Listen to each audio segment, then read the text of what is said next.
Dear friends, இந்த வீடியோவில் வாட்டர்மார்க்னா என்ன, அதை எப்படி MS Word டாக்குமெண்ட்டில் அப்ளை பண்ணுறதுங்கிறத பார்க்க போகிறோம். இந்த வேர்டு டாக்குமெண்ட்டில் எல்லா பேஜஸ்லேயும் கான்ஃபிடென்ஷியல்னு பேக்ரவுண்டில் போல்டு லெட்டர்ஸில் தெரியுது. இதை வாட்டர்மார்க்னு சொல்லுவாங்க. இந்த வாட்டர்மார்க்கை MS Word டாக்குமெண்ட்டில் எப்படி அப்ளை பண்ணுறது, அதை எப்படி ரிமூவ் பண்ணுறதுங்கிறத இந்த வீடியோவில் பார்க்க போகிறோம். MS Word 2003, 2007 இந்த மாதிரி பழைய வெர்ஷன்ஸில் இந்த லே அவுட்டுங்கிற அந்த மெனுக்கு பதில் பேஜ் லே அவுட்டுன்னு இருக்கும். அதை கிளிக் பண்ணி ஓப்பன் பண்ணினீங்கன்னா அது உள்ள வாட்டர் மார்க்குங்கிற ஒரு ஆப்ஷன் தெரியும். நான் இப்போ யூஸ் பண்ணுறது MS Word 2019. MS Word 2019, 2016, 2013 இந்த மாதிரி லேட்டஸ்ட் வெர்ஷன்ஸில் வாட்டர் மார்க்குங்கிற ஆப்ஷன் இந்த டிசைன்கிற மெனுக்கு உள்ள ரைட் சைடில் கடைசியில் பேஜ் பேக்ரவுண்டுங்கிற குரூப்பில் தெரியும். இப்போ நான் இந்த வாட்டர் மார்க்கை ஓப்பன் பண்ணுறேன். ஓப்பன் பண்ணிவிட்டு கீழே பார்த்தீங்கன்னா ரிமூவ் வாட்டர் மார்க்குன்னு ஒரு ஆப்ஷன் இருக்குது. அதை கிளிக் பண்ணி இந்த வாட்டர் மார்க்கை ரிமூவ் பண்ணிட்டேன். இப்போ நான் அந்த வாட்டர் மார்க்கை ஓப்பன் பண்ணுறேன். இதில் பார்த்தீங்கன்னா ப்ரீ டிஃபைன்டு வாட்டர் மார்க்ஸ் கொடுத்துருக்காங்க. இதில் ஏதாவது வேணும்னா நீங்கள் கிளிக் பண்ணி அப்ளை பண்ணலாம். இப்போ பார்த்தீங்கன்னா இதில் அப்ளை ஆயிடுச்சு. இதில் ப்ரீ டிஃபைன்டு வாட்டர் மார்க்ஸ் ஒன்றும் எனக்கு தேவையில்லை. நான் எனக்கு ஏற்ற மாதிரி ஒரு வாட்டர் மார்க்கை அப்ளை பண்ணணும்னு நினச்சிங்கன்னா இந்த கஸ்டம் வாட்டர் மார்க்கை கிளிக் பண்ணி ஓப்பன் பண்ணுங்கள். ஓப்பன் பண்ணிவிட்டு இதில் பார்த்தீங்கன்னா no water mark, picture water mark, text water மார்க்குன்னு இருக்குது. இப்போ நான் டெக்ஸ்ட்டு வாட்டர் மார்க்கை செலக்ட் பண்ணியிருக்கேன்.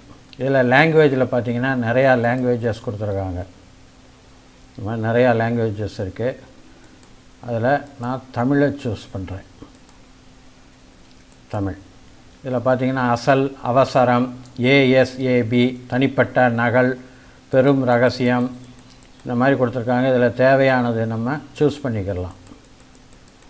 இந்த ASABங்கிறது இங்கிலீஷ் ASABங்கிற வேர்டுக்கு expansion as soon as possible.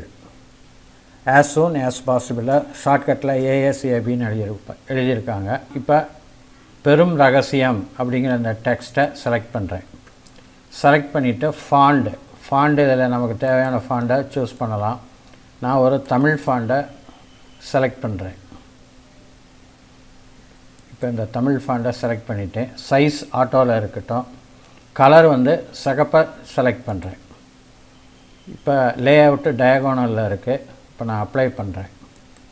Apply பண்ணோன்னே இங்கே பார்த்தீங்கன்னா எல்லா பேஜஸ்லேயும் பெரும் ரகசியம்னு இந்த வாட்டர் மார்க்கு அப்ளை ஆயிடுச்சு.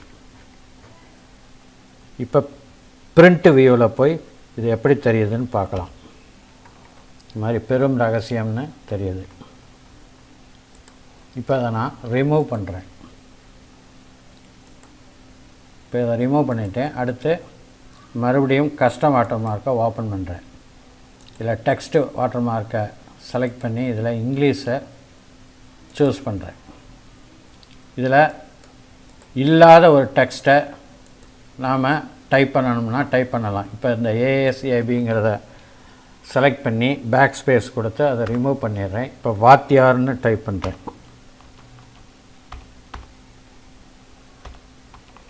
இப்போ வாத்தியார்னு டைப் பண்ணிவிட்டேன். ஃபாண்டு, காலிப்ரி, சைஸ் ஆட்டோ, டயகோனலை மாற்றிட்டு இப்போ ஹைசாண்டல் ஆக்கிடுறேன். இப்போ அப்ளை பண்ணி பார்க்கலாம். இப்போ இந்த கலரை நான் மாற்றிடுறேன். சிவப்பு கலரை எடுத்துகிட்டு அப்ளை பண்ணுறேன். இப்போ பார்த்தீங்கன்னா வாத்தியார் ஸ்பெல்லிங் தப்பாக எழுதியிருக்கேன். ஐ கொடுக்கணும். இங்கே ஐ. இப்போ அப்ளை பண்ணதும் வாத்தியார்னு இங்கே தெரியுது.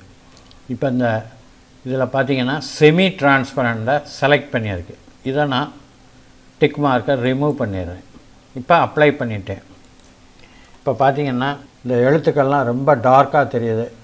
இதை பிரிண்ட் வியூவில் போய் பார்க்கலாம். பார்த்தீங்கன்னா ரொம்ப டார்க்காக தெரிகிறதுனால நம்ம டைப் பண்ண எழுத்துக்கள் சரியாக தெரிய மாட்டேங்குது.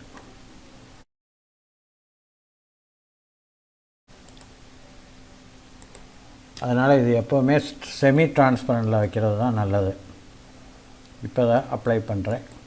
இப்போ செமி டிரான்ஸ்பரண்டில் அப்ளை ஆயிடுச்சு. இப்போ இந்த சைஸ் பார்த்திங்கன்னா ஆட்டோவில் இருக்குது. இதை நான் மாற்றிட்டு சைஸு மினிமம் சைஸு 36 செட் பண்ணிவிட்டு அப்ளை பண்ணுறேன். பார்த்திங்கன்னா ரொம்ப சின்னதாக தெரியுது.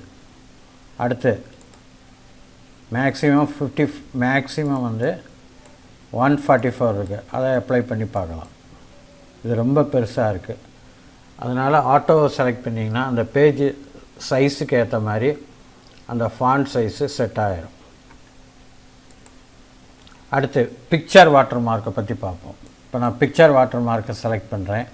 அதில் செலக்ட் பிக்சருங்கிற அந்த பட்டனை கிளிக் பண்ணி ஓப்பன் பண்ணுறேன். இதில் பார்த்தீங்கன்னா ஒர்க் ஆஃப்லைன், அதாவது நான் நெட்டில் இருந்து பிக்சரை செலக்ட் பண்ண போகிறதில்ல. அதனால் இந்த ஒர்க் ஆஃப்லைனுங்கிற இந்த பட்டனை கிளிக் பண்ணி ஓப்பன் பண்ணுறேன். இதில் டெஸ்க்டாப்பில் இருக்கிற இந்த எம்பளத்தை செலக்ட் பண்ணி இன்சர்ட் பண்ணுறேன். இன்சர்ட் பண்ணிவிட்டு அப்ளை பண்ணுறேன். இப்போ பார்த்தீங்கன்னா இந்த எம்பளம் அப்ளை ஆகிடுச்சு. இதை பிரிண்ட் வியூவில் போய் பார்க்கலாம். இந்த எம்பளம் நல்லா தெரியுது. அடுத்து இந்த வாஷ் அவுட்டுங்கிற அந்த டிக் பண்ண அந்த டிக்கை எடுத்துகிட்டு அப்ளை பண்ணி பார்க்கலாம். இது ரொம்ப டார்க்காக தெரியறதுனால இதில் டைப் பண்ண லெட்டர்ஸ்லாம் சரியாக தெரிய மாட்டேங்குது. அதனால் வாஷ் அவுட்டை செலக்ட் பண்ணி அப்ளை பண்ணிடுறேன். அடுத்து ஸ்கேல் வந்து ஆட்டோவில் இருக்குது. இதை 50 வச்சு பார்க்கலாம். பார்த்திங்கன்னா ரொம்ப பெருசாக தெரியுது. அதனால் ஆட்டோவை செலக்ட் பண்ணுறேன். அது இந்த பேஜ் சைஸுக்கு ஏற்ற மாதிரி செட் ஆகிடும். இப்போ அப்ளை பண்ணுறேன். டியர் ஃப்ரெண்ட்ஸ், உங்களுக்கு இந்த வீடியோ பிடிச்சிருக்குன்னு நம்புகிறேன். மறக்காமல் இந்த சேனலை சப்ஸ்கிரைப் பண்ணுங்கள், லைக் பண்ணுங்கள், ஷேர் பண்ணுங்கள். நன்றி, வணக்கம்.